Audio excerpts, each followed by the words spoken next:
Assalamualaikum warahmatullahi wabarakatuh. Kembali lagi di channel Portal Dimensi dan tentunya masih bersama saya Kang Selamet di sini.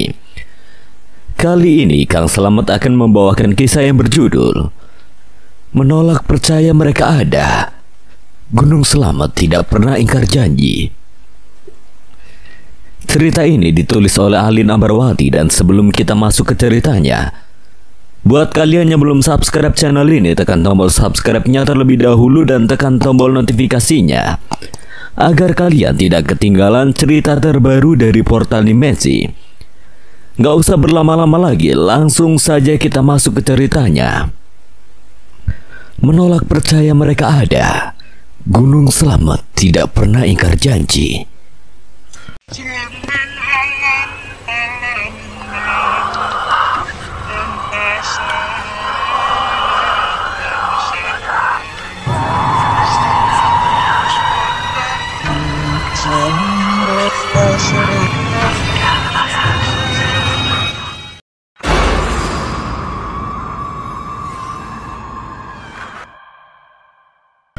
Persetan dengan setan, aku menganggap semuanya tabu.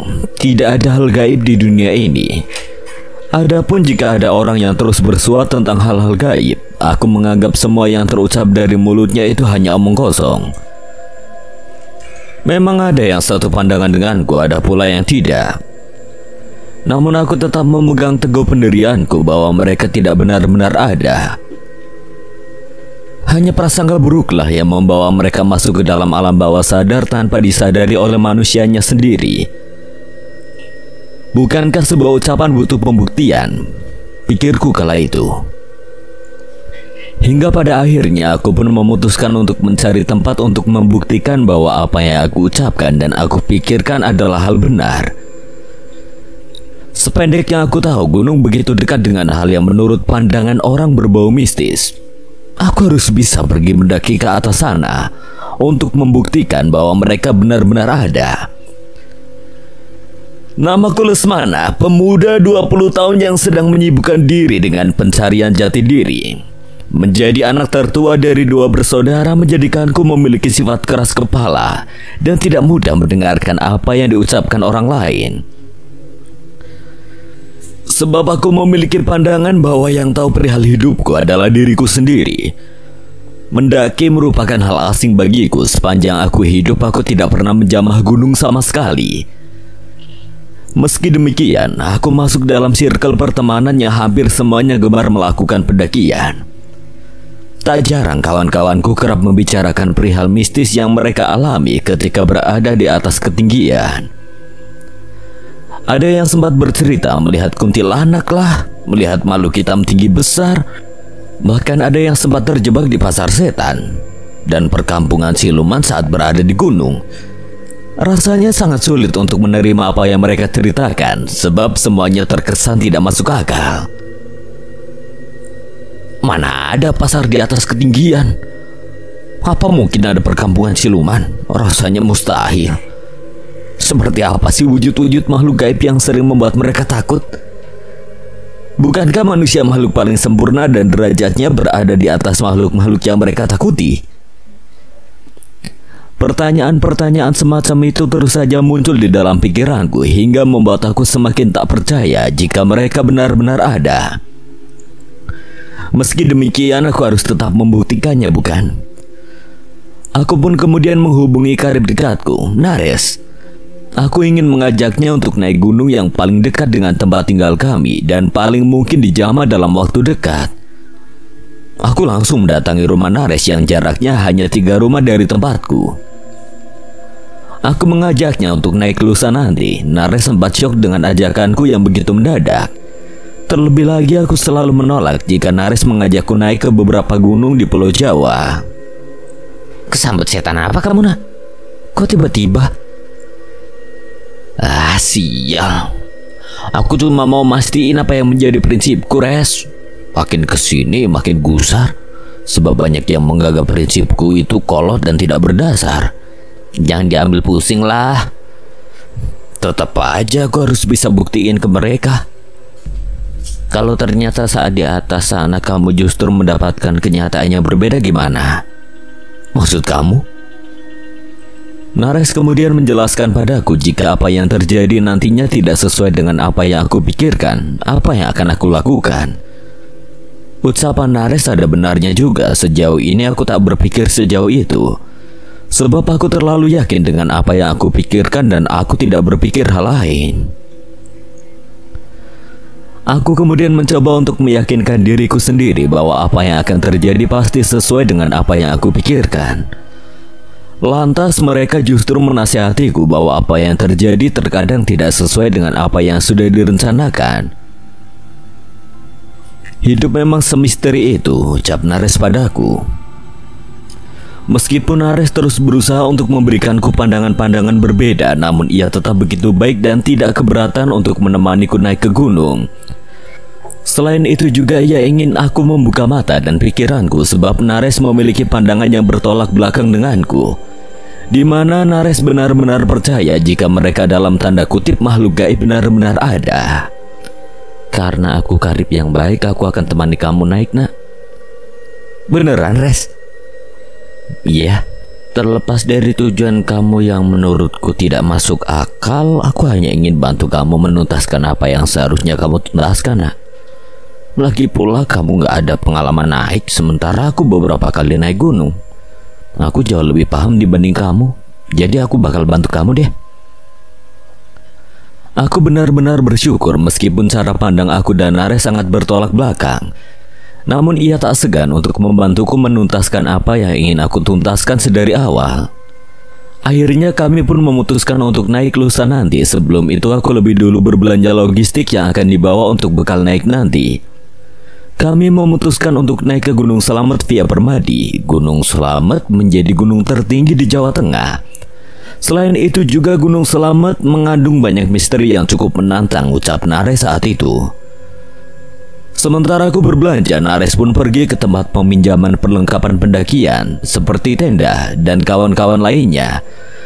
Karena tidak ingin tujuanku diketahui oleh banyak orang, aku pun akhirnya memutuskan untuk bersikap santai agar tidak terlihat di hadapan kawan-kawan lainnya jika aku akan memulai pendakian. Terlebih lagi aku sempat berucap bahwa aku tidak ingin menginjakkan kaki di atas gunung. Tapi kini aku seperti menjilat air ludahku sendiri. Alih-alih menghindar dari gunung, aku justru akan datang ke sana. Hingga pada akhirnya hari di mana aku dan Nares akan melakukan pendakian pun tiba. Aku tidak meminta izin pada bapak dan ibu. Aku hanya bilang ke mereka jika aku akan menginap beberapa hari di rumah Nares. Beruntung mereka begitu percaya dengan apa yang aku ucapkan. Salah satu perlengkapan yang sengaja aku bawa adalah handycam. Aku sengaja membawanya untuk memastikan jika mereka benar-benar tidak ada. Sebab sependek yang aku tahu, kamera kerap kali menangkap hal-hal yang tak terlihat oleh mata telanjang manusia. Bukankah itu perlu juga untuk dibuktikan? Aku tak sabar untuk menunggu lusa tiba. Aku benar-benar excited, bahkan aku belum pernah se-excited ini dengan satu hal. Malam sebelum aku melakukan pendakian, aku sulit tidur. Aku terus terbayang-bayang dengan ucapan Nares. Jika mereka ternyata ada dan tidak sesuai dengan apa yang aku pikirkan, apa yang harus aku lakukan? Pertanyaan itu terus saja muncul dan tidak kunjung berkesudahan. Karena sulit tidur di malam hari, aku pun telat bangun. Aku bangun tepat di jam 8 pagi, waktu yang sudah begitu siang. Tak kusangka jika Nares justru sudah berada di depan teras rumahku sedang berbincang dengan bapak. Semoga saja Nares tidak buka mulut tentang rencana pendakian kami berdua ke Gunung Slamet. Maaf ya Res, aku bangun telat. Mau sekarang? Aku ambil perlengkapan dulu ya. Setelahnya aku pun pamit ke bapak dan berkata jika aku akan menginap di tempat Nares. Beruntung bapak tidak curiga denganku meskipun aku membawa perlengkapannya tidak sedikit. Setelahnya aku dan Nares pun bersiap-siap untuk pergi ke base camp Permadi di Guci, Tegal. Kebetulan aku dan Nares mulai perjalanan dari Pemalang. Butuh waktu yang tidak begitu lama untuk kami bisa sampai di base camp Permadi. Namun kami harus melewati banyak sekali hutan pinus yang bertengger di sebelah kanan dan kiri jalan yang kami lewati. Beruntung kami memulai perjalanan di pagi menjelang siang hari. Perjalanan pun kami mulai. Kami begitu menikmati udara sejuk di sepanjang jalan. Jalanan pun tidak begitu ramai namun tidak begitu sunyi, sehingga kami bisa dengan enjoy mengendarai motor. Kebetulan aku yang mengemudikan motor kali ini dan Nares bonceng di belakang. Hingga saat kami berada di antara hutan pinus, langit mendadak mendung dan gerimis pun mulai turun perlahan-lahan. Mau neduh dulu nggak nih? Gas sajalah mumpung masih gerimis, kalau nunggu reda yang ada nggak ada ujungnya. Aku pun mempercepat laju motorku, namun pandanganku mulai buram karena kabut mulai turun. Hingga di pertengahan jalan aku merasa seperti menabrak sesuatu. Aku pun memilih untuk menghentikan laju motorku untuk memastikan benda apa yang baru saja aku tabrak. Ternyata kucing hitam dengan darah yang begitu banyak bertengger tepat di bawah roda motorku. Duh, nabrak kucing lagi gimana ya, Res? Kita kuburin lah, pamali kalau nggak dikuburin langsung. Kita tepikan aja kucingnya. Lagi pula kalau harus dikubur butuh waktu yang nggak sebentar, bukan? Jangan gitu, nanti kamu kena apes loh. Persasat dengan tahayul. Aku pun bergegas untuk menepikan kucing hitam itu, mencuci tanganku yang penuh dengan darah, dan langsung menarik gas motorku dengan cepat. Nares terlihat sedikit kecewa dengan sikapku karena ia begitu percaya dengan hal-hal tabu yang berdasarkan pada tahayul. Sementara aku tidak percaya sedikit pun. Di sepanjang jalan selepas aku menabrak kucing hitam itu, aku merasa laju motorku terasa begitu berat. Padahal aku sudah menarik gas dengan kecepatan yang lumayan kencang. Kok motornya berat banget ya? Jangan-jangan ada yang ngikutin kita. Siapa? Setan? Gak mungkin lah, mana ada setan di dunia ini. Kamu ini harus ketemu setan sekali-kali biar otak kamu sedikit waras, nak. Aku memastikan jika kondisi motorku benar-benar prima. Setelah semuanya aman, aku pun kembali melajukan motorku. Perjalanan dari Pemalang menuju basecamp Permadi yang biasanya hanya ditempuh selang beberapa menit saja kini terasa begitu lama. Saat aku melihat jam di tanganku, kami sudah menempuh perjalanan kurang lebih hampir 3 jam. Terkesan tidak masuk akal, namun itu yang aku dan Nares alami saat itu. Aku berusaha tetap berpikir positif. Mungkin karena banyak sekali kendala seperti menabrak kucing, laju motor yang begitu berat, dan kondisi jalan yang licin akibat gerimis yang membuat kami begitu lambat untuk sampai di basecamp Permadi. Tidak ada pikiran buruk kala itu, semua aman-aman saja bagiku. Hingga tak lama kemudian kami pun akhirnya sampai di basecamp Permadi. Kami memutuskan untuk rehat sejenak sebab aku dan Nares benar-benar kelelahan kala itu. Padahal Pemalang dan Tegal adalah 2 kabupaten yang bersebelahan dan tentunya kami seharusnya tidak akan selelah itu. Namun faktanya berbeda. Rehat dulu ya, Res. Aman-aman. Kami mampir di sebuah warung tak jauh dari basecamp Permadi. Aku dan Nares memesan kopi hitam ketika itu untuk menghangatkan badan kami. Tak lupa 1 porsi mendoan pun kami pesan untuk mengisi perut kami yang mulai keroncongan. Kami berdua menghabiskan kopi dan mendoan di warung tersebut cukup lama. Kami juga sempat melihat kehadiran pendaki-pendaki lainnya hendak melakukan pendakian ke Gunung Selamet. Aku pun kegirangan karena melihat kehadiran pendaki-pendaki lainnya. Itu artinya kondisi jalur pendakian Gunung Selamet akan ramai pendaki nantinya. Tepat di jam 5 sore, aku dan Nares pun memutuskan untuk memulai pendakian kami ke Gunung Selamet. Gunung yang lebih dikenal dengan atap Jawa Tengah dengan ketinggian 3.428 mdpl. Kami tak lupa untuk mendaftarkan diri di pos pendaftaran basecamp Permadi. Setelahnya kami pun mulai pendakian dengan memilih untuk berjalan santai terlebih lagi. Ini merupakan pendakian perdana bagiku. Tapi aku yakin aku akan mampu melewati semua pos dengan aman tanpa ada hambatan apapun. Jalur menuju puncak Selamet ada 5 pos yang harus aku dan Nares lewati. Karena ini bukan kali pertama bagi Nares, ia pun banyak memberikan arahan. Aku memang tidak salah pilih teman untuk naik ke puncak Selamet ini. Baru saja melewati gerbang Permadi, kami sudah disambut dengan keindahan pemandangan hutan pinus. Dengan air terjun kecil bertengger di sana, aku merasakan kehangatan meskipun ini masih menjadi awal dari perjalananku. Nyatanya naik ke gunung tidak seburuk itu ya, Res. Belum, nak. Belum apa maksudnya? Perjalanan untuk sampai ke puncak gunung itu gak mudah. Kita harus melewati banyak medan yang terjal.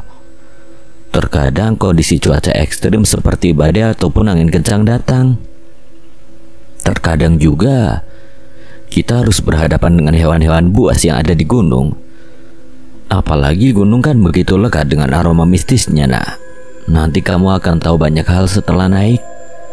Tapi kalau untuk yang aroma mistis, feelingku gak ada deh, Res. Hal mistis itu hal bodoh dan gak pernah ada. Terserahlah.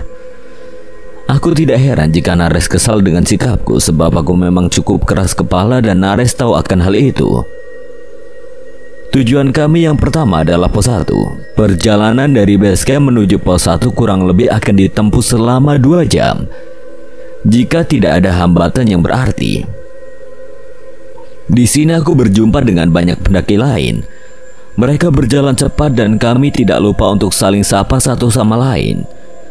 Karena aku dan Nares memulai pendakian jam 5 sore, kemungkinan kami akan sampai di pos 1 sekitar jam 7 malam. Aku dan Nares memilih untuk saling melempar cerita di sepanjang perjalanan kami yang terbilang masih mudah, karena medan yang kami lalui masih cukup landai.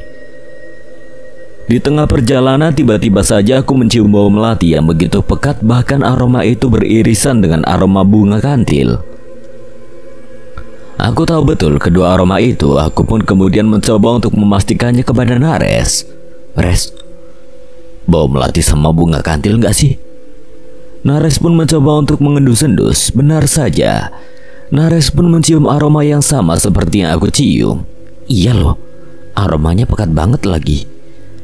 Apa mungkin di sekitar sini ada bunga melati atau kantil ya? Baru aku mau tanya itu. Kamu kan udah pernah naik nih ke Selamat via Permadi. Harusnya kamu yang lebih paham, Res. Justru baru kali ini aku mencium aroma melati dan kantil di sepanjang jalan menuju pos 1. Setauku nggak ada tumbuhan melati ataupun kantil di sini. Yang banyak malah pinus. Ya elah, kalau pinus mah kelihatan, Res. Noh, segede gaban. Aku pun mencoba untuk tetap berpikir positif. Mungkin saja memang di sekitar sini ada tumbuhan melati maupun kantil. Namun Nares tidak mengetahuinya karena saat mendaki sebelumnya ia tidak melihat kehadiran tumbuhan itu. Kami tetap melanjutkan pendakian kami dengan santai meskipun aku sedikit terganggu dengan aroma bunga yang tidak kunjung berkesudahan. Namun aku berusaha untuk beradaptasi dengan baik. Bagaimanapun juga tujuanku belum tuntas kali ini. Aku harus bisa menuntaskannya dengan baik. Tak lama kemudian kami mendengar suara azan maghrib. Kami pun memutuskan untuk berhenti sejenak. Nares pun mengajakku untuk sholat maghrib berjamaah, tepat di jalur yang lumayan landai di sana. Semula aku menolak sebab aku pikir itu akan memakan waktu dan itu artinya kami akan sampai di atas lumayan lambat. Sholat itu kewajiban, nak. Mau dimanapun kalau udah waktunya sholat ya harus sholat. Nggak dijamak aja sama sholat isya sekalian, Res. Loh, kita kan sempet, masa dijamak? Aku pun kalah, aku pun mengikuti ucapan Nares. Kami saling bergantian untuk mengambil wudhu dengan air seadanya yang kami bawa. Setelahnya kami langsung menunaikan ibadah sholat maghrib tepat di bawah pohon yang lumayan rindang dengan Nares sebagai imamnya. Keanehan muncul di sini. Kami berdua sedang sholat dan bacaan Al-Fatihah selesai dibacakan oleh Nares.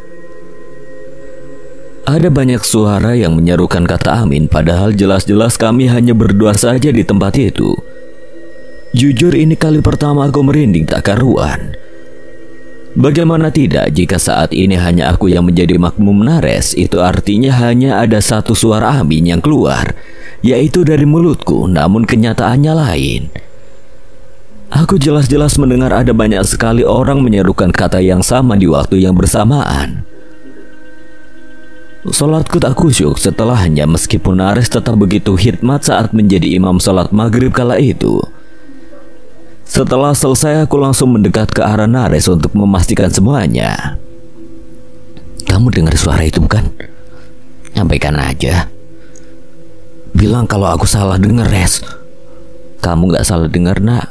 Hanya saja lebih baik kamu bersikap abai agar pendirian kamu perihal kehadiran makhluk lain tetap ada di dalam diri kamu.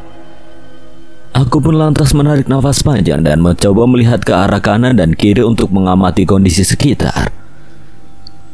Tempat di mana aku rehat benar-benar sepi, tidak ada satupun orang. Selain kami berdua, sepertinya memang pendaki lain tidak ada yang berhenti di tempat yang sama seperti kami berdua. Karena tidak ingin larut dalam situasi tak mengenakan, aku pun mengajak Nares untuk melanjutkan perjalanan menuju pos 1. Paling tidak aku bisa sesegera mungkin melupakan kejadian yang baru saja terjadi. Lanjut yuk. Ayo. Kami pun kembali melanjutkan perjalanan tepat di jam 6:30. Kondisi setelahnya terlihat baik-baik saja. Aku tidak lagi mendengar hal janggal lainnya. Aku masih berusaha untuk tetap berpikir positif dan tidak menganggap kejanggalan sebelumnya sebagai sinyal kehadiran makhluk gaib yang tidak aku percaya adanya. Tak lama kemudian kami pun sampai di pos 1. Kondisi langit malam itu cukup cerah, bulan dan bintang saling beradu padu di atas sana. Kami pun memilih untuk langsung melanjutkan perjalanan menuju pos kedua untuk lebih menghemat waktu. Kami berencana untuk ngecamp di pos 5 sebelum summit di keesokan harinya. Sehingga paling tidak sebelum pagi menyapa kami harus sampai di pos 5. Karenanya, kami pun memilih untuk mempercepat langkah kami menuju pos 2. Di pertengahan jalan kami bertemu dengan beberapa pendaki lain yang sedang berhenti. Wajah mereka semua nampak panik, entah apa yang terjadi dengan rombongan itu. Kenapa mas? Ada yang bisa kami bantu? Anu mas, ada kawan kami yang kena hipo. Aku yang pendaki pemula tidak tahu harus berbuat apa. Aku tahu perihal hipo di mana itu sangat membahayakan pendaki saat melakukan pendakian. Bahkan bisa mengakibatkan kematian. Namun minimnya pengalaman membuat aku tidak mampu berbuat banyak untuk menolong rombongan pendaki itu, yang ternyata mereka pun masih sama pemulanya sama sepertiku. Mereka yang berjumlah 4 orang dengan rekan yang sedang mengalami hipo merupakan pendaki pemula yang nekat melakukan pendakian ke Slamet dengan minimnya pengalaman survive di alam liar. Bahkan perlengkapan pendakian mereka pun tidak selengkap itu. Hal tersebutlah yang mengakibatkan mereka semua terlihat begitu panik. Beruntung Nares punya banyak pengalaman, bahkan ia membawa perlengkapan pertama untuk menghadapi situasi semacam ini. Ia pun langsung ambil alih untuk menolong pendaki tersebut. Kondisi pendaki itu benar-benar memprihatinkan. Bahkan ia sampai mengigau dengan mengeluarkan kalimat-kalimat yang menurutku lumayan ngelantur. Manusia yang hatinya kotor tidak akan selamat. Pendaki itu terus mengucapkan kalimat itu berulang-ulang. Firasatku agak kurang enak dengan kalimat yang dilontarkan oleh pendaki itu. Terlebih lagi, suara yang keluar dari mulutnya lebih mirip dengan suara kakek-kakek dan bukan suara dia sendiri. Aneh memang, namun ini yang aku dan Nares alami saat kami sedang mencoba menolong para pendaki itu. Beruntung beberapa waktu kemudian kondisi pendaki itu pun berangsur-angsur mulai membaik. Igoannya pun mulai mereda dengan sendirinya. Wajah pucatnya kini perlahan-lahan mulai membaik dan setelahnya ia terlihat tertidur di tengah-tengah rasa lelah yang nampak dari wajahnya itu. Sepertinya kawan kalian udah tertidur. Kondisinya udah jauh lebih baik. Ketika bangun nanti, beri kawan kalian minuman hangat. Jika boleh saran, lebih baik kalian sudahi pendakian kalian. Khawatir kondisi kawan kalian akan drop lagi. Aku setuju dengan ucapan Nares. Kalau mau naik lagi, lebih baik bawa kawan yang sudah punya pengalaman pendakian. Sebab mendaki nyatanya tidak semudah dan seindah di Instastory. Aku dan Nares menghabiskan cukup waktu di jalur pendakian menuju pos 2 itu. Aku dan Nares melanjutkan perjalanan setelah memastikan kondisi mereka sudah baik. Rasanya aku benar-benar senang sudah berhasil menolong pendaki-pendaki itu, meskipun tidak melalui tanganku langsung. Namun rasanya tetap menyenangkan. Aku tidak pernah menyangka jika di jalur pendakian akan tercipta banyak sekali persaudaraan di antara para pendaki. Mungkin ini yang membuat banyak orang candu untuk mendaki.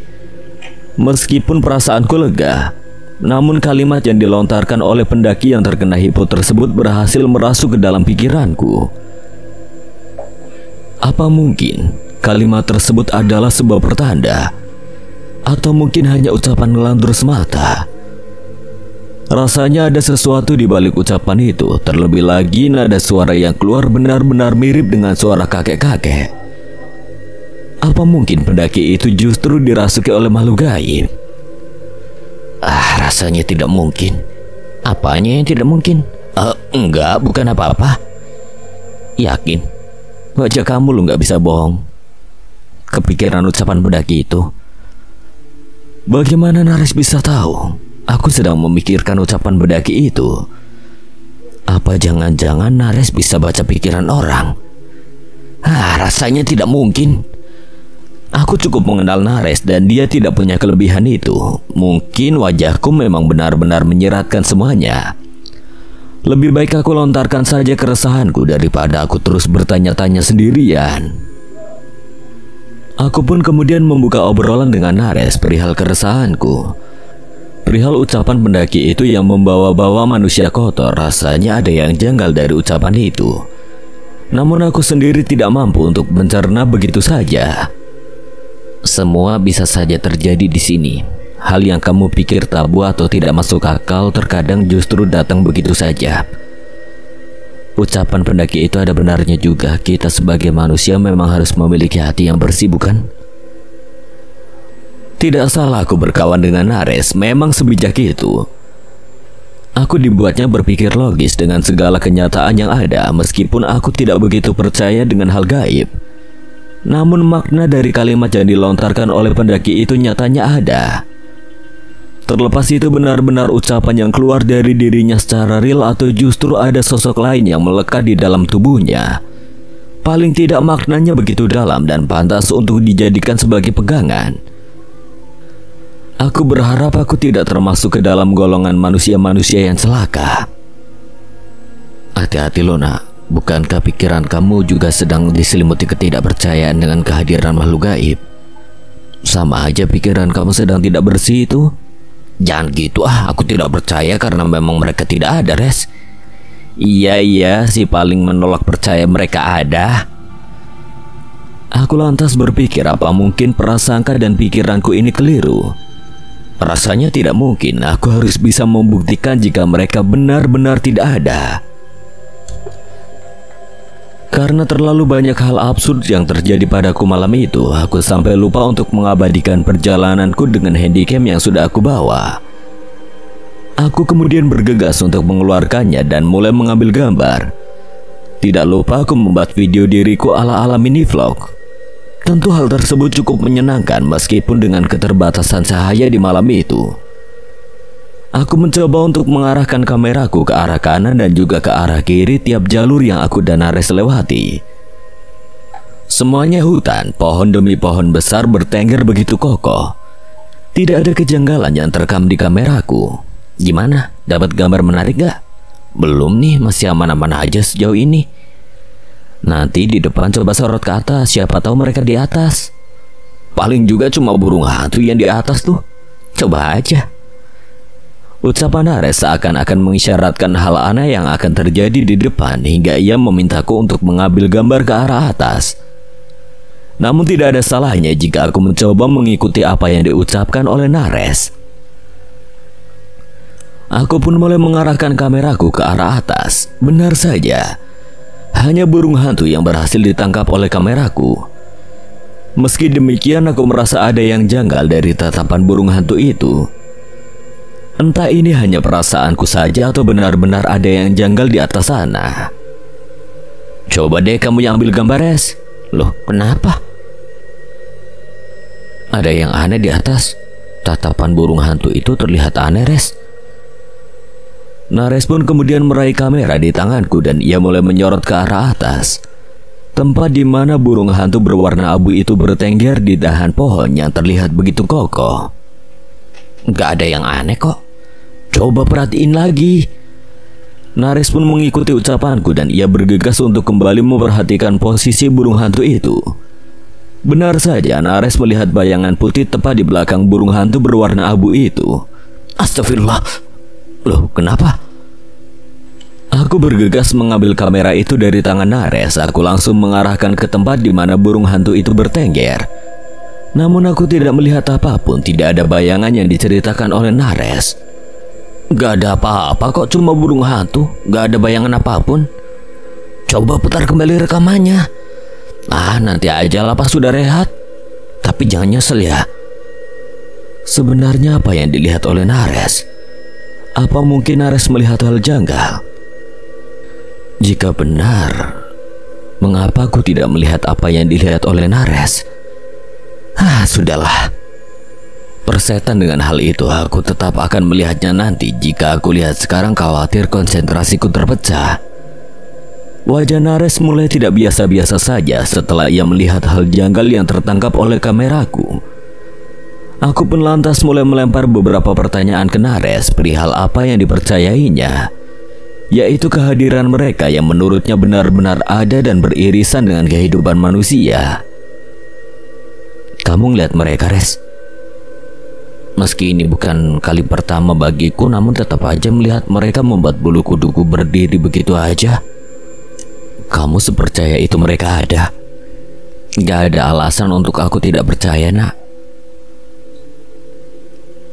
Aku pun terdiam. Aku dan Nares memang benar-benar memiliki pandangan yang berbeda. Jika Nares mengatakan bahwa tidak ada alasan untuk tidak percaya, begitu pula aku yang berpikir bahwa tidak ada pula alasan untuk aku percaya mereka ada. Meskipun setelah aku melakukan pendakian ini nyatanya beberapa hal janggal datang menghampiriku begitu saja, namun itu tidak membuatku percaya begitu saja.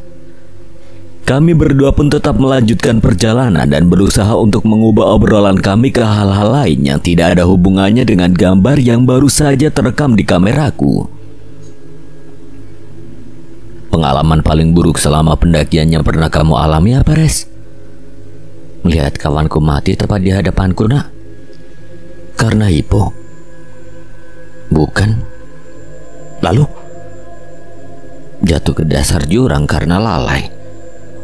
Mungkin ada kesalahan yang sudah diperbuat olehnya, namun aku sendiri tidak tahu pasti kesalahannya apa. Maaf ya, Res, udah bikin kamu ingat lagi. Meskipun aku dan Nares cukup dekat, namun kami juga memiliki kehidupan masing-masing yang tidak semuanya aku tahu, termasuk tentang kawan Nares yang tewas saat melakukan pendakian. Aku tidak ingin bertanya lebih jauh, khawatir justru itu akan membuka luka lama dalam diri Nares. Niatku untuk memecah keheningan agar tidak terus-menerus teringat dengan hal janggal yang terjadi justru membuat Nares kembali flashback dengan pengalaman pahit pendakiannya itu. Setelahnya kami berdua pun memilih untuk hening. Aku berusaha untuk menikmati setiap langkah menuju puncak Gunung Selamat. Aku pikir mendaki gunung akan sedingin itu. Nyatanya tidak demikian. Aku yang memakai jaket cukup tebal justru merasakan gerah yang tidak biasa. Aku pun memutuskan untuk melepas jaketku dan menyimpannya di dalam ransel. Mungkin karena malam itu aku cukup berkeringat sehingga suhu badanku cukup hangat saat itu. Mendaki berdua ternyata sehening itu. Kalau saja aku dan Nares mengajak kawan-kawan lainnya, pasti akan bisa semakin ramai dan tentu sangat mengasyikkan. Kami bisa saling melempar candaan di tengah-tengah perjalanan. Mungkin next time jika aku naik lagi, aku tidak hanya akan mengajak Nares, tapi juga beberapa kawan lain. Semakin ramai semakin mengasyikkan, bukan? Pos 2 sudah nampak di depan mata. Aku sudah tidak sabar untuk sampai di pos 2. Aku berencana rehat lama di sana. Perutku sudah mulai keroncongan. Di pos 2 rehat ya? Mau masak mie, lapar. Aman-aman, kayaknya di sana juga lumayan ramai. Ramai? Dari kejauhan aku tidak melihat adanya keramaian di pos 2. Apa mungkin aku salah lihat? Aku pun mencoba untuk mengamati dari kejauhan. Tetap saja aku tidak melihat adanya keramaian di pos 2. Semuanya terlihat begitu sunyi. Mungkin pandanganku memang keliru, pikirku ketika itu. 10 menit setelahnya aku dan Nares pun benar-benar sampai di pos 2. Penglihatanku pun benar. Tidak keliru sedikit pun, pos 2 benar-benar sepi, hanya ada aku dan Nares. Tidak terlihat keramaian sedikit pun. Loh, kok sepi? Dari jauh juga udah sepi, Res. Kamu yang salah lihat. Tapi aku ngelihat ada banyak tenda yang berdiri loh tadi dari kejauhan. Tapi faktanya di sini hanya ada kita berdua loh. Entah apa yang sudah dilihat oleh Nares, namun ia terlihat begitu yakin. Tidak nampak sedikit pun kebohongan dari wajahnya. Apa mungkin ada hal janggal lain saat ini? Pikiranku pun semakin kemana-mana. Fix pasti ada yang gak beres. Udah siap berikan aja. Bukannya kamu yang selalu menasihatiku untuk bersikap abai. Nares pun menarik nafas panjang seraya menelan ludahnya sendiri. Nyatanya mendaki bisa membuat sikap seseorang berubah-ubah tergantung situasi. Terbukti dengan sikap yang ditunjukkan oleh Nares, semula ia bersikap begitu tenang. Saat aku mencium aroma melati dan kantil, saat aku mendengar banyak sekali suara amin, dan saat aku berpikiran janggal tentang kalimat yang keluar dari igawan pendaki lain saat mengalami hipotermia. Namun sekarang setelah ia katanya melihat bayangan putih dari kamera milikku dan melihat adanya keramaian di pos 2 yang jelas-jelas tidak ada, ia mendadak bersikap panik dan tidak bisa bersikap biasa-biasa saja seperti apa yang sering ia katakan kepadaku. Entahlah, nyatanya ada pula sisi aneh dari pendakian. Aku pun hanya bisa menggeleng-gelengkan kepalaku karena tidak ingin larut dalam situasi yang memusingkan. Aku pun memilih untuk menghidupkan kompor dan memasak mie instan di pos 2. Paling tidak perutku harus terisi agar aku bisa berpikir jernih. Aku membuat 2 mie instan untukku dan juga Nares. Mungkin saja perubahan sikap Nares yang tidak menentu karena efek perutnya yang kosong. Aku tahu betul jika Nares sudah mulai lapar, pikirannya pun akan tidak beraturan. Masalah perut aku dan Nares sama persis. Setelah matang, aku dan Nares pun memilih untuk menyantap mie instan tersebut di tengah-tengah suasana malam yang begitu sunyi.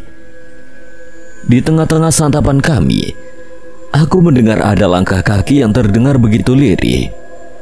Aku berusaha untuk mendengarnya dengan seksama. Khawatir aku hanya salah dengar. Semakin aku memperhatikan suara itu, nyatanya suara itu justru terdengar semakin jelas. Apa mungkin ada pendaki lain yang akan melintas di dekat kami? Pikirku kala itu. Sebab suara langkah kaki itu tidak hanya sendiri, melainkan ada beberapa langkah kaki yang terdengar. Kayaknya ada pendaki lain yang mau melintas. Kok kamu tahu, Nak? Itu suaranya terdengar jelas. Nares pun kemudian mulai sadar dengan suara yang sebelumnya aku dengar. Nares juga mendengar langkah kaki itu. Aku dan Nares cukup senang. Itu artinya ada beberapa pendaki lain yang akan melintas. Kita coba tunggu pendaki-pendaki itu aja. Kita coba join dengan mereka biar kita nggak sepi-sepi amat. Aku setuju sih. Kami pun sengaja memperlambat istirahat kami. Bahkan aku dan Nares menyempatkan untuk menikmati secangkir kopi di pos 2 selepas mie instan yang kubuat habis tak tersisa. Di pos 2, Nares terlihat mengambil sebatang rokok dari ranselnya. Aku benar-benar kaget, sebab setauku Nares bukan perokok. Loh, sejak kapan kamu ngerokok, Res? Udah lama, tapi ya tergantung mood aja, Nak. Rasanya benar-benar aneh, setauku Nares bukan perokok aktif. Bahkan ketika nongkrong bersama di tengah-tengah kawan yang lain yang perokok, ia tidak sedikit pun menyentuh rokok. Tapi kenyataannya, di jalur pendakian ini aku melihat sosok Nares yang cukup berbeda dari yang aku kenal. Aku pun berpikir mungkin saja sedang ada masalah besar yang terjadi dalam hidup Nares yang dirahasiakannya dariku. Aku tidak berusaha untuk menghakiminya, aku justru berusaha untuk memahami sikap Nares yang berbeda itu. Aku hanya melempar senyum ke Nares saat ia menyulut rokok dan menghisapnya begitu saja. Kami menunggu pendaki-pendaki lain itu tiba. 1 jam, 2 jam sudah berlalu. Namun mereka tidak kunjung melintas. Justru suara langkah kaki itu perlahan-lahan mulai lirih dengan sendirinya. Kok mereka nggak lewat-lewat ya, Res? Apa mungkin kita salah dengar? Tapi aku jelas-jelas mendengar suara langkah kaki mereka, Res. Tapi 2 jam udah lewat dan mereka tidak kunjung melintas. Sama seperti saat aku ngelihat keramaian di sini, faktanya sepi. Mungkin langkah kaki itu juga hanya fata morgana. Sudahlah. Lagi dan lagi kami dipermainkan oleh semesta. Waktu 2 jam lewat dengan sia-sia. Kami pun kemudian memilih untuk melanjutkan perjalanan kami menuju pos 3. Sejujurnya kami cukup kesal karena sudah membuang waktu cukup lama dengan hasil yang sia-sia. Namun kami harus tetap melanjutkan perjalanan.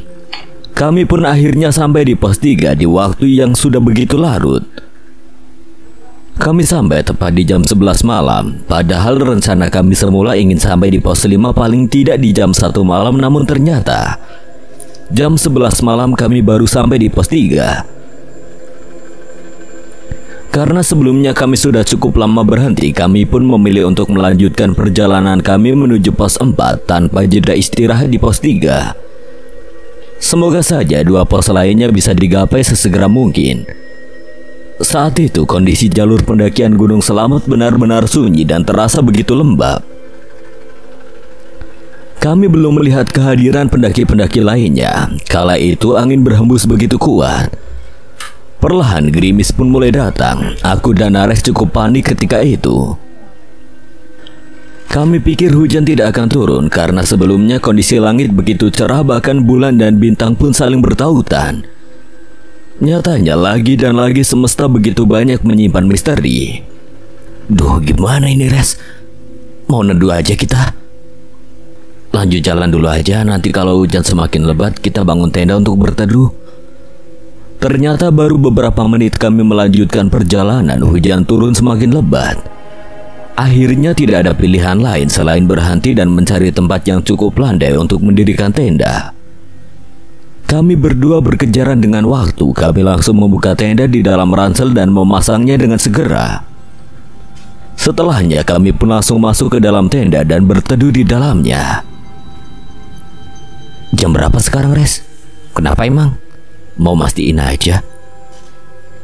Jam 12. Duh, udah tengah malam tapi kita malah masih terjebak di antara jalur menuju pos 4. Yang ada besok kita terlambat summit. Udahlah, yang penting selamat. Satu hal yang paling dikhawatirkan Nares yaitu badai besar. Aku yang tidak cukup banyak pengalaman tidak tahu seburuk apa kondisi saat badai. Namun aku pun berharap badai itu tidak terjadi. Aku dan Nares memutuskan untuk menyeduh kopi panas. Beruntung kami membawa termos kecil sebab kondisi malam itu benar-benar dingin, padahal sebelumnya aku justru merasakan hawa panas. Namun kini berbalik menjadi sangat dingin. Di tengah-tengah hujan lebat yang mengguyur tenda kami, aku mendengar suara tangisan seorang perempuan yang terdengar begitu jelas. Seakan-akan posisi perempuan itu begitu dekat dengan tenda kami. Aku yakin Nares pun mendengar apa yang aku dengar. Aku pun mencoba untuk memastikannya ke Nares. Nares, kamu dengar suara perempuan nangis di dekat sini juga kan? Kenapa emang? Kamu takut, Tana? Bukan begitu. Bukannya kita harus tolong perempuan itu, Res. Khawatirnya dia pendaki perempuan yang tersesat, atau mungkin dia butuh pertolongan kita. Apalagi di tengah hujan lebat sekarang ini. Udah, kita di sini aja. Loh, kenapa? Kasihan lo dia, Res. Aku pun tidak mengindahkan ucapan Nares. Aku mengambil jas hujan plastik yang kebetulan aku bawa, bergegas untuk memakainya. Aku memilih untuk memastikan keluar tenda, karena aku tidak tega jika memang benar perempuan di luar sana membutuhkan pertolonganku. Setelahnya aku keluar dari tenda meskipun Nares sudah melarangku. Aku mencari suara tangisan itu. Aku pergi ke arah kanan tendaku. Namun aku tidak melihat keberadaan perempuan itu. Aku tak putus asa begitu saja. Aku mulai mencari lebih seksama lagi. Dan nyatanya pencarianku membuahkan hasil. Dari kejauhan aku melihat ada perempuan sedang meringkuk tepat di bawah pohon. Perempuan bergaun merah dengan rambut panjang menjuntai ke bawah. Awalnya aku ragu. Sebab rasanya tidak mungkin ada seorang pendaki yang naik ke gunung ini dengan mengenakan dress panjang seperti yang sedang dipakai oleh perempuan itu. Namun aku berusaha untuk mengesampingkan pikiran burukku itu, sebab saat ini yang paling penting adalah aku harus berusaha untuk menolong perempuan itu. "Permisi, Mbak." Aku mencoba untuk menegur perempuan yang saat ini berada di hadapanku. Perempuan itu lantas menoleh ke arahku, wajahnya benar-benar pucat pasi. Senyumannya pun begitu masam, wajah pucatnya benar-benar tidak biasa, malah mirip seperti mayat hidup. Aku tidak mendapatkan jawaban apapun dari perempuan itu. Ia tidak membalas teguranku. "Kenapa, Mbak? Kok nangis sendirian di sini?" Lagi dan lagi perempuan itu tidak menjawab ucapanku. Aku berusaha untuk menjulurkan tanganku agar terjalin keakraban di antara kami. Ia pun kemudian meraih tanganku. Tangan perempuan itu benar-benar dingin, hampir seperti mayat hidup. Namun aku berusaha untuk tetap meyakinkan diriku bahwa perempuan itu benar-benar manusia. Tercium bau anyir tak jauh dari tempat perempuan itu. Entahlah, aku tak berusaha untuk menyinggung perempuan itu, namun semakin aku berusaha untuk mengajaknya berbincang, justru tidak ada satu kalimat yang keluar dari mulut perempuan bergaun merah di hadapanku. Aku kemudian mengajaknya untuk mampir ke tendaku, paling tidak supaya dia bisa beristirahat dengan nyaman, dan aku bisa membuatkannya minuman hangat untuk meredakan dingin di tubuhnya. "Ayo ikut ke tendaku, Mbak, supaya Mbak tidak sendirian di sini. Di sini bahaya, apalagi saat ini sedang turun hujan. Nanti Mbak bisa ceritakan apa yang sudah terjadi di tenda." Perempuan itu mengangguk, menandakan bahwa ia setuju dengan ajakanku. Aku pun berinisiatif untuk memapa tubuh perempuan itu, sebab tubuhnya terlihat begitu lemas, tidak memiliki tenaga. Kami berjalan menuju tenda. Keanehan pun terjadi saat aku dan perempuan itu mulai berjalan menuju tenda. Langkah kami tak kunjung sampai di tenda, padahal saat aku menghampiri perempuan itu, rasanya jarak tenda tidaklah begitu jauh. Tapi mengapa sekarang aku tidak kunjung sampai di tenda? Pasti ada yang tidak beres. Sementara itu perempuan yang sedang bersamaku tetap saja tidak mengeluarkan sepatah kata pun. Ia hanya diam dan terus diam. Kami berjalan menyusuri hutan, hingga tanpa sadar jalur pendakian yang biasa dilewati oleh para pendaki kini tidak lagi nampak. Hanya semak belukar tinggi yang saat ini menghadang langkah kaki kami. Sepertinya aku memilih jalan yang salah, apalagi jalur pendakian memang tertutup banyak kabut di tengah hujan deras yang tidak kunjung mereda malam itu. Aku rasa tidak enak hati sebab membawa perempuan itu ke jalan yang tidak benar. Di sini aku belum merasakan ada keanehan dari perempuan yang saat ini bersamaku. Aku pun memilih untuk fokus mencari jalan keluar menuju tenda, sebab aku yakin saat ini aku benar-benar tersesat. "Mbak, sepertinya kita tersesat. Lebih baik kita putar balik ke tempat semula aja ya." Perempuan itu hanya mengangguk tanda setuju dengan ucapanku. Aku pun kemudian kembali ke tempat semula, namun tempat semula pun tidak kunjung terlihat di depan mata. Lagi dan lagi aku terus berputar-putar di tempat yang sama, seperti tidak ada celah untuk aku kembali ke tempat sebelumnya.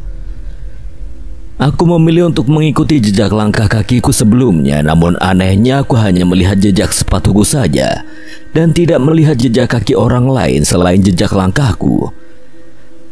Padahal jelas-jelas saat ini aku tidak sendirian. Aku kemudian mencoba untuk memastikan kembali perempuan yang sedang bersamaku. Betapa terkejutnya aku saat tidak mendapati perempuan bergaun merah di belakangku. Perempuan itu menghilang tanpa jejak. Aku benar-benar merinding karena sebelumnya aku masih melihat keberadaannya. Bahkan ia sempat mengangguk saat aku mengajaknya untuk berbalik arah. Tapi mengapa saat ini aku benar-benar sendirian? Karena panik aku kemudian berteriak minta tolong, berharap Nares mendengar suaraku. Atau paling tidak ada pendaki lain yang mendengar suaraku dan bergegas untuk menolongku. Seraya menunggu ada orang lain yang datang, aku terus berusaha untuk mencari jalan keluar. Persetan dengan telapak kaki perempuan itu yang tak nampak di atas tanah. Aku tetap berusaha untuk mengikuti jejak langkah kakiku dengan perasaan panik dan tidak karuan. Tubuhku merinding di bawah hujan yang tidak kunjung reda. Aku dihadapkan dengan situasi yang benar-benar membuatku tak henti-hentinya mengucapkan istighfar. Situasi macam apa ini? Aku mempercepat langkah kakiku, setengah berlari namun aku tidak kunjung sampai di tendaku. Aku benar-benar kelelahan hingga tidak berhati-hati saat mengambil langkah. Hingga di tengah perjalanan aku pun terpeleset hingga kakiku berdarah dan terkilir. Kakiku tidak bisa digerakkan saat itu. Aku hanya bisa terduduk dan terus merintih kesakitan. Aku terus memohon agar semesta bersedia bersahabat denganku dalam situasi genting saat itu. Pikiranku tidak karuan, aku benar-benar sendirian sekarang. Aku sendirian di tempatnya aku sendiri tidak tahu di mana. Aku hanya berharap keajaiban akan datang menghampiriku. Aku berusaha untuk menyeka darah yang terus keluar dan beberapa kali berusaha untuk memijat-mijat kakiku agar tidak kaku. Tak lama kemudian aku mendengar suara yang begitu mirip dengan suara Nares yang sedang memanggil-manggil nama aku. Lesmana! Nares, aku di sini! Benar saja, tak lama kemudian aku mendengar langkah kaki seseorang yang sedang mendekat ke arahku. Aku benar-benar yakin jika itu adalah suara langkah kaki Nares. Aku tidak mungkin salah. Kali ini aku hanya bisa menunggu dan terus menunggu sebab kondisiku yang sedang tidak baik-baik saja. Tidak mungkin lagi kupaksakan untuk berjalan. Satu hal yang aku khawatirkan, lukaku bisa saja infeksi, terlebih lagi kondisi kakiku lumayan kotor dan dilumuri darah segar. Aku sudah menunggu lama namun Nares tidak kunjung sampai di tempatku. Tidak ada pilihan lain selain aku harus bisa bertahan dengan kakiku sendiri dan berusaha untuk mencari jalan keluar untuk kembali ke tenda. Mungkin memang aku hanya salah dengar seperti sebelumnya. Aku pun memilih untuk kembali menggerakkan kakiku untuk melangkah meskipun rasanya benar-benar menyakitkan. Aku tidak pernah menyangka jika rasanya akan sesakit itu. Perlahan-lahan namun pasti aku berusaha untuk terus menggerakkan kakiku. Di tengah perjalanan aku kembali mendengar suara tangisan perempuan. Kali ini aku berusaha untuk bersikap abai. Aku berusaha untuk hanya peduli dengan diriku sendiri dan tidak peduli dengan suara-suara di sekelilingku. Persoalan perempuan bergaun merah yang tiba-tiba hilang saja belum selesai. Ini malah ada suara tangisan perempuan lain. Sementara itu kondisi kakiku terlihat semakin lebam, mungkin karena aku memaksanya untuk terus berjalan. Aku kembali mendengar suara Nares yang memanggil-manggil namaku. Aku berharap kali ini benar-benar Nares. Aku terus memohon kepada Tuhan agar kali ini semesta berpihak kepadaku. Kondisiku semakin tidak baik-baik saja, sementara itu hujan masih juga tak mereda. Hanya kalimat istighfar yang sanggup aku ucapkan kali ini, seraya terus berharap Nares benar-benar datang. Tak lama kemudian aku melihat bayangan Nares mendekat ke arahku. Penglihatanku tertutup kabut, namun aku tahu persis jika seseorang yang sedang berjalan ke arahku adalah Nares. Benar saja, itu benar-benar Nares. Aku pun merintih memanggil nama Nares. Saat itu kondisiku benar-benar lemah. Nares, tolong aku. Saat itu kondisiku setengah sadar, mungkin karena darah yang terus bercucuran. Akhirnya tubuhku pun menjadi lemah seketika. Sesampainya di tempatku, Nares langsung sigap menolongku. Ia lebih dulu mengikat luka di kakiku agar darah tak terus-menerus keluar. Setelahnya ia langsung dengan sigap menopang tubuhku di belakang punggungnya dan membawaku kembali ke tenda. Bertahan. Aku benar-benar lemah sehingga tidak mampu menjawab ucapan Nares. Aku berpikir mungkin saja ajalku sudah dekat, namun Nares terus berusaha untuk memintaku bertahan. Aku terus berusaha untuk meyakinkan diriku sendiri bahwa aku bisa dan aku mampu melewatinya. Sesampainya di tenda, Nares langsung bergegas untuk menghangatkan tubuhku.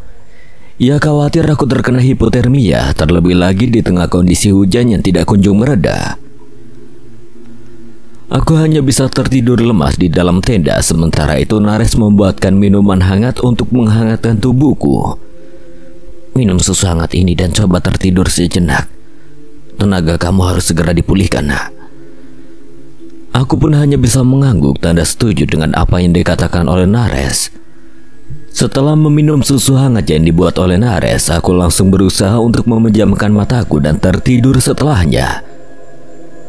Saat aku tertidur, Nares memilih untuk tetap terjaga. Ia begitu khawatir dengan keselamatanku. Terlebih lagi kami hanya berdua saja di tempat itu. Setelah berusaha dengan keras, akhirnya aku pun berhasil memejamkan mataku dan tertidur setelahnya. Baru beberapa saat tertidur, mimpi buruk sudah lebih dulu singgah menghampiriku. Sosok perempuan bergaun merah yang kutemui di jalur pendakian mampir ke dalam mimpiku, namun kali ini wajahnya penuh dengan amarah. Ia terlihat begitu murka saat melihat wajahku. Tidak ada satupun kalimat keluar dari mulutnya saat aku berusaha mendekat ke arahnya. Di dalam mimpi itu tiba-tiba saja perempuan itu langsung mencekik leherku dengan begitu kuat. Aku berusaha terbangun dari mimpi burukku itu. Aku terus berontak dengan mata yang masih terpejam.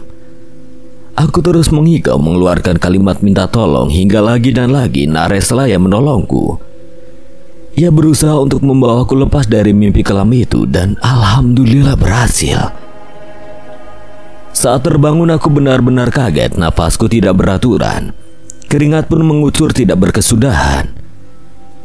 Aku terus beristighfar tanpa henti. Nares langsung memberikanku mineral miliknya dan aku langsung meminumnya tanpa jeda. Setelah kondisiku jauh lebih baik saat itu, aku pun memilih untuk menceritakan semua peristiwa buruk yang terjadi padaku. Beruntung saat itu hujan sudah reda dan hari sudah mulai pagi, sehingga rasa takutku pun perlahan-lahan mulai mereda dengan sendirinya. Aku menceritakan pada Nares dari awal aku keluar tenda saat aku mendengar suara tangisan tak jauh dari tenda kami saat itu. Meskipun Nares sudah melarangku, aku memilih untuk abai dengan ucapan Nares sebab rasa penasaran dan kepedulianku saat itu lumayan tinggi. Aku jelaskan pada Nares saat itu aku berhasil menemukan perempuan yang terus menangis itu. Ia menggunakan gaun merah, wajahnya benar-benar pucat pasi, dan tangannya benar-benar dingin hampir mirip dengan mayat hidup. Hingga saat aku dan perempuan itu sedang berusaha untuk kembali ke tenda, kami justru tersesat di jalur yang belum pernah kami jamah sebelumnya. Bahkan bekas kaki manusia pun tidak terlihat di sana. Hingga pada akhirnya tanpa aku sadari keberadaan perempuan bergaun merah itu benar-benar tidak ada dan hilang, lenyap begitu saja. Karena takut akhirnya aku pun lari dari tempat itu dan berusaha untuk lepas dari situasi genting tersebut. Terlebih lagi aku kembali mendengar suara tangisan perempuan yang sama. Maka dari itu aku tidak mampu untuk berpikir jernih pada saat itu.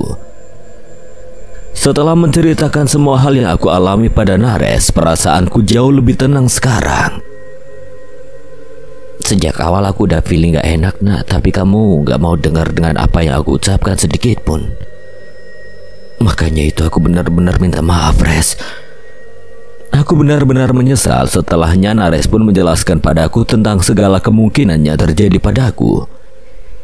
Ia menjelaskan bahwa ada makhluk lain yang berusaha untuk menggangguku di tengah pendakian ini. Apa makhluk yang kamu maksud adalah mereka, Res? Aku mengulang pertanyaan yang sama berkali-kali untuk memastikan. Iya, nak, mereka benar-benar ada. Aku masih menolak untuk percaya dengan apa yang diucapkan oleh Nares, namun hati kecilku seakan-akan memberontak. Hati kecilku begitu percaya dengan apa yang dikatakan oleh Nares, meskipun itu sama saja menentang prinsipku sedari awal tentang mereka. Aku memilih untuk hanyut di dalam lamunanku. Sementara itu Nares berusaha untuk tidak melanjutkan ucapannya tentang mereka, makhluk tak kasat mata. Ia tidak tega untuk memaksaku percaya, apalagi jika melihat kondisiku saat itu yang benar-benar memprihatinkan. Kita bahasa lain aja ya, nak. Kamu harus sehat. Terima kasih udah begitu paham dengan kondisiku, Res. Pagi pun mulai menyapa kami berdua. Pikiranku semakin carut marut. Di satu sisi aku menolak untuk percaya jika mereka benar-benar ada. Namun di sisi lainnya aku terus berhadapan dengan kehadiran mereka yang tidak kunjung berkesudahan. Apa mungkin ini adalah sebuah pertanda? Entahlah, aku harus bisa membuktikannya agar aku semakin yakin dengan apa yang ada dalam pikiranku. Niat kami untuk summit pagi ini pun batal. Rencana kami untuk ngecamp di pos 5 pun batal. Semua yang sudah kita berdua rencanakan tidak ada satupun yang terrealisasi. Meski demikian, aku belum kapok dengan pendakian ini. Aku harus bisa menaklukkan puncak tertinggi di Jawa Tengah ini. Setelah kondisiku jauh lebih membaik dibandingkan dengan sebelumnya, aku pun langsung mengajak Nares untuk kembali melanjutkan perjalanan menuju puncak selamat. Kamu yakin? Aku yakin, Res. Sangat-sangat yakin malah. Ya udah, kita rapikan tenda dulu. Setelah selesai kita kembali lanjutkan perjalanan. Setelah semuanya rapi, kami pun bergegas untuk melanjutkan perjalanan di pagi hari menuju pos 4. Aku berharap kali ini semuanya akan baik-baik saja dan tidak ada hal buruk terjadi di tengah-tengah perjalanan kami menuju pos 4. Perjalanan menuju pos 4 tidaklah sebentar. Beruntung hujan sudah mereda saat itu, meskipun jalur pendakian yang harus kami lewati menjadi sangat becek dan licin. Itu artinya kami harus benar-benar berhati-hati saat mengambil langkah. Kondisi langit pagi itu sangat cerah. Kami belum berjumpa dengan pendaki-pendaki lain. Hanya kami berdua. Kemungkinan pendaki-pendaki lain justru sudah sampai di puncak selamat. Sementara aku dan Ares masih harus tertatih-tatih menuju puncak selamat. Paling tidak kami harus bisa mendapatkan sunset sore, meskipun kami gagal mendapatkan sunrise di pagi hari. Perjalanan menuju pos 4 lebih mudah sebab jalur pendakian didominasi dengan jalan datar dan waktu yang ditempuh hanya 45 menit kurang lebih. Bisa dikatakan jika pos 4 ini sebagai pos batas atau zona nyaman para pendaki untuk mendirikan tenda. Sehingga tidak heran semalam saat menempuh perjalanan menuju pos 4 kami bisa dengan mudah mendapati tanah landai untuk membangun tenda. Luka di kakiku sudah mulai kering namun masih sangat perih dan menimbulkan efek nyeri. Sehingga aku memilih untuk berjalan pelan. Harapanku perjalanan menuju puncak nanti aman tanpa ada gangguan apapun. Agar keyakinanku tentang mereka yang tidak benar-benar ada bisa terbukti. Meskipun aku sendiri sudah mulai ragu dengan keyakinanku itu, mengingat ada banyak sekali kejanggalan yang terjadi padaku di sepanjang pendakian dari mulai pos 1 hingga kini kami beranjak menuju pos 4. Di tengah perjalanan aku mencoba untuk membuka obrolan dengan Nares. Aku ingin meminta pendapat darinya. Nares, apa yang aku lakukan sudah benar atau justru keliru ya menurut kamu? Emang apa yang udah kamu lakuin, Nak? Semuanya, Res. Salah satunya ya pendakian ini. Sebetulnya tidak ada yang salah dengan pendakian kamu. Hanya saja mungkin niat kamu yang keliru, Nak. Apa salah jika aku menolak percaya dengan keberadaan mereka? Bukan itu maksudku. Yang salah adalah ketika kamu menantang mereka hanya untuk membuktikan kebenaran yang ada di kepala kamu. Aku pun hanya bisa terdiam. Apa mungkin tindakanku kali ini adalah sebuah kesalahan? Jika benar tidak seharusnya aku ada di sini. Seharusnya jika memang aku menolak untuk percaya dengan hal mistis, tidak seharusnya aku menantang pikiranku itu. Tidak seharusnya aku memaksakan semua orang untuk percaya dengan cara pandangku. Aku benar-benar salah. Namanya juga hidup, Nak. Pasti nggak akan luput dari kesalahan. Jadi saranku lebih baik setelah ini kamu enjoy sampai ke puncak nanti. Pasti kamu akan dapat hal yang seru dan nagih. Ya, Res. Thanks banget ya. Kami pun kembali melakukan perjalanan. Karena kakiku masih belum pulih, kami pun sangat sering berhenti untuk beristirahat. Rasanya badanku benar-benar remek. Sepulang dari selamat aku akan mampir ke tukang pijat supaya tenagaku bisa pulih kembali. Di tengah perjalanan kami melihat ada beberapa pendaki lain yang sedang duduk beristirahat. Kami pun menghampiri mereka paling tidak untuk saling sapa dan bertukar cerita satu sama lain. Rehat mas? Iya mas, capek banget. Kami udah bolak-balik naik turun hampir 3 kali. Loh ngapain? Kawan kami ada yang hilang mas, entah tersesat atau jatuh ke dasar jurang. Kami sedang mencarinya. Kenapa nggak minta bantuan basecamp? Kebetulan kami naik dari jalur ilegal mas. Kami takut kalau harus melapor nanti yang ada kami dapat sanksi tegas. Aku dan Ares pun hanya bisa saling pandang satu sama lain. Jika dilihat-lihat wajah ketiga pendaki itu memang masih sangat muda. Mungkin usianya masih belasan tahun. Perlengkapan yang mereka bawa pun tidak begitu memadai. Apa mungkin mereka sudah bertindak gegabah hingga sampai di gunung ini? Pikirku dan Ares ketika itu. Aku pun kemudian mencoba untuk mencari tahu lebih jauh perihal mereka dan salah satu rekan yang menghilang. Aku bertanya kronologi kejadian menghilangnya kawan mereka itu. Gimana bisa kawan kalian hilang? Mereka lantas menjelaskan kepada kami jika 3 hari yang lalu mereka sempat terjebak badai yang begitu hebat. Karena mereka tidak membawa perlengkapan memadai, bahkan tenda pun tidak ada. Akhirnya mereka memilih untuk tetap melanjutkan perjalanan memecah badai. Namun naas karena keterbatasan pandangan akibat kabut, salah satu dari mereka ada yang tertinggal entah di mana. Mereka pun baru sadar ketika badai sudah berhenti. Saat itu juga mereka panik hingga mereka memilih untuk melanjutkan pencarian mandiri. Bahkan mereka sudah naik dan turun dari puncak selamat sebanyak 3 kali, namun tidak kunjung membuahkan hasil. Aku dan Ares pun memberikan mereka saran untuk memberitahu kedua orang tua si anak yang hilang tersebut agar bisa segera dilakukan pencarian. Meskipun mereka salah, namun tidak ada salahnya juga jika mereka meminta bantuan kepada pihak-pihak terlatih seperti tim SAR dan lainnya. Kami akan coba cari sekali lagi mas. Kalau memang tidak ketemu, boleh nggak dampingi kami untuk melapor? Ya udah, kami temani kalian nyari kawan kalian. Tapi kalau hasilnya tetap nihil, lebih baik kita turun dan meminta bantuan. Aku tidak pernah menyangka sebelumnya jika akan berhadapan dengan situasi yang lumayan genting.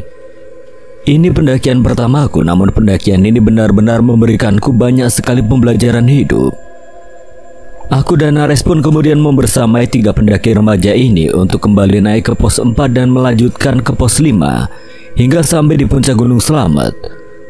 Karena tidak tega melihat 3 pendaki remaja ini kelelahan, kami berdua pun berinisiatif untuk memberinya mineral dan sedikit camilan yang kami bawa. Paling tidak agar tenaga mereka bisa kembali pulih. Mereka langsung meraih makanan dan minuman yang kami berikan. Terlihat bahwa mereka benar-benar kehausan dan kelaparan. Setelahnya kami pun kembali melanjutkan perjalanan menuju pos 4. Saat itu jam sudah menunjukkan pukul 10 pagi. Kondisi jalur pendakian kala itu masih cukup sejuk karena banyak pohon besar yang membentang di sepanjang jalur pendakian. Ketiga pendaki remaja itu terus-menerus memanggil-manggil nama kawan mereka tanpa henti. Andi! Meskipun aku dan Ares tidak begitu mengenal mereka, namun demi kemanusiaan kami membantu mereka untuk terus mencari Andi. Tak terasa hari sudah semakin sore. Saat ini pun kami sudah sampai di pos 4 dengan hasil yang masih nihil. Di pos 4 keanehan pun terjadi. Kami mendengar ada suara burung gagak yang saling bersaut-sautan. Kami melihat ke atas, benar saja ada 3 burung gagak yang sedang terbang mengitari kami yang saat ini berada di pos 4. Apa mungkin Andi yang kita cari sudah tewas, Res? Aku juga berpikir begitu, nak. Apalagi sudah 3 hari dan mereka bahkan sudah mencari naik turun sampai 3 kali. Terlebih lagi ada burung gagak di atas sana. Kamu tahu bukan kalau burung gagak adalah pertanda kematian? Meskipun aku tak percaya dengan keberadaan makhluk gaib, namun aku sering mendengar pertanda burung gagak yang menyiratkan sebuah kematian. Sepertinya kita memang harus mencari bantuan, nak. Aku sih setuju, cuma paling tidak kita tuntaskan dulu naik hingga puncak selamat. Jika benar-benar hasilnya nihil, kita baru turun ke bawah, gimana? Ya udah, oke. Setelah beristirahat selama beberapa waktu di pos 4, kami pun akhirnya kembali melanjutkan perjalanan menuju pos 5 hingga ke puncak selamat. Paling tidak kami harus menuntaskan pencarian Andi hingga selesai. Hari sudah mulai sore, sementara itu perjalanan kami masih cukup panjang. Kami memang cukup lama di jalur pendakian sebelumnya karena kami menyisir ke semua tempat yang ada di jalur pendakian menuju pos 4. Terlebih lagi aku dan juga Nares tidak mungkin berjalan cepat jika melihat kondisi ketiga pendaki remaja yang begitu kelelahan. Jalur menuju pos 5 dengan ketinggian 2930 mdpl harus kami tempuh kurang lebihnya 2 jam perjalanan. Jalur ini didominasi jalur menanjak dan sudah banyak pepohonan besar di sepanjang jalur. Pokoknya kalau kalian gak kuat bilang ya, kita bisa istirahat dulu. Kami masih kuat, Mas. Kami harus segera bertemu dengan Andi. Kasihan bapak dan juga ibunya di rumah. Pasti cemas mereka. Kita sama-sama berdoa yang terbaik untuk keselamatan Andi ya. Pasti, Mas. Beruntung selama melakukan pendakian menuju pos 5 tidak ada hal janggal yang terjadi. Meskipun rasa was-was masih saja menyelimuti perjalanan kami menuju pos 5. Pos dengan batas vegetasi di Gunung Slamet ini. Andi itu anak yang baik, Mas. Dia anak pertama dari 5 bersaudara yang selalu membantu bapaknya mencari rumput. Apa yang harus kami sampaikan ke bapak dan ibunya Andi jika Andi tidak selamat? Semoga saja Andi masih bisa kita selamatkan ya. Di tengah perjalanan kami tiba-tiba mendengar suara tangisan seorang lelaki muda. Suara tangisan itu berbarengan dengan suara rintihan minta tolong yang terus terdengar berulang-ulang. Kalian dengar suara itu? Dengar, Mas. Jangan-jangan itu suara Andi. Bisa jadi. Ayo kita coba menelusuri sumber suara itu. Siapa tahu itu benar-benar Andi. Kami pun mulai menyusuri jalur pendakian yang mengarah ke sumber suara tangis itu. Kami sangat berharap itu adalah Andi. Anehnya tiap kali salah satu pendaki remaja itu menyebut nama Andi, suara tangisan itu justru hilang. Namun ketika aku dan yang lainnya hening, suara tangisan itu terdengar justru semakin kencang. Suara tangisan itu mengarah ke sebuah jurang yang begitu dalam. Kami pun sampai tepat di bibir jurang. Kami kebingungan dengan apa yang harus kami lakukan. Rasanya tidak mungkin jika kami harus turun ke bawah jurang untuk memastikan keberadaan Andi. Bagaimanapun juga dalam hal penyelamatan, keselamatan diri adalah hal yang paling penting. Sumber suaranya dari bawah jurang sana. Kita tidak mungkin turunkan.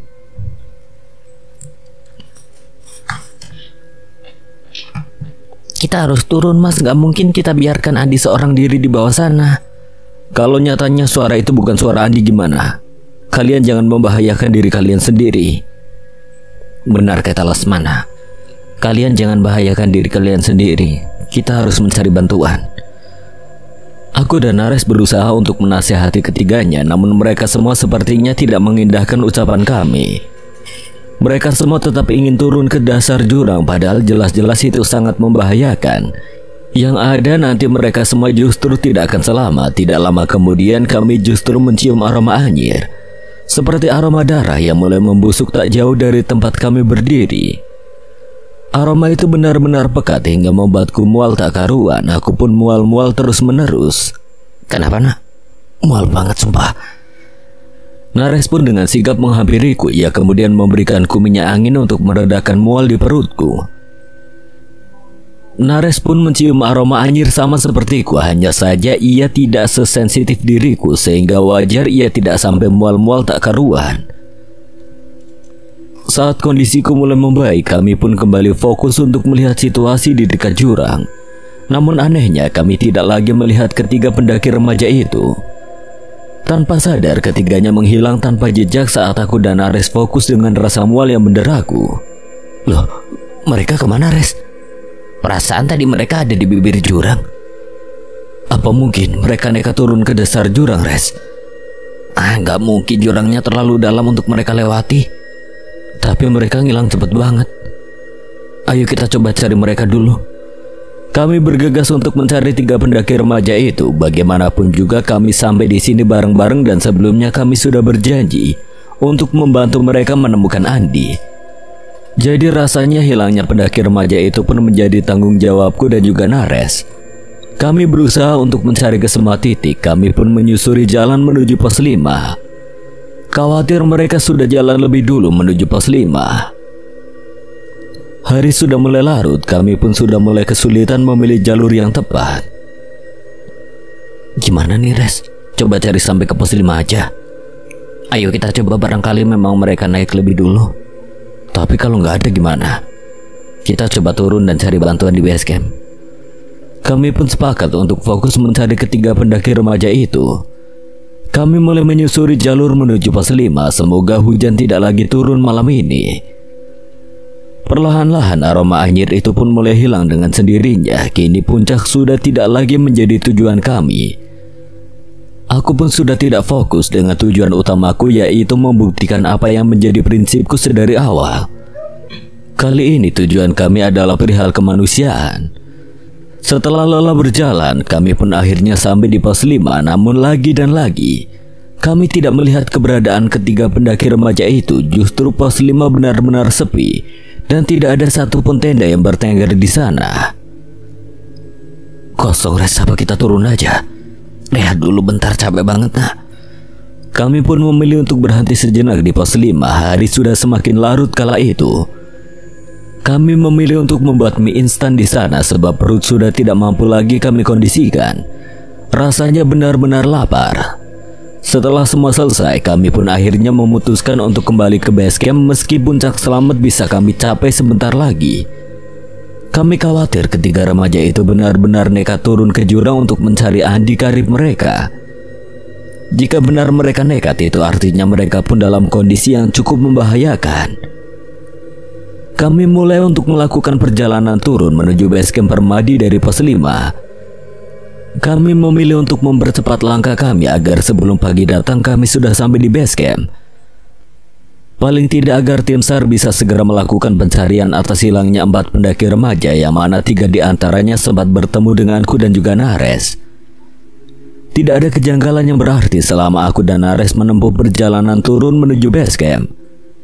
Semuanya baik-baik saja dan kondisi fisik kami berdua pun begitu baik saat itu.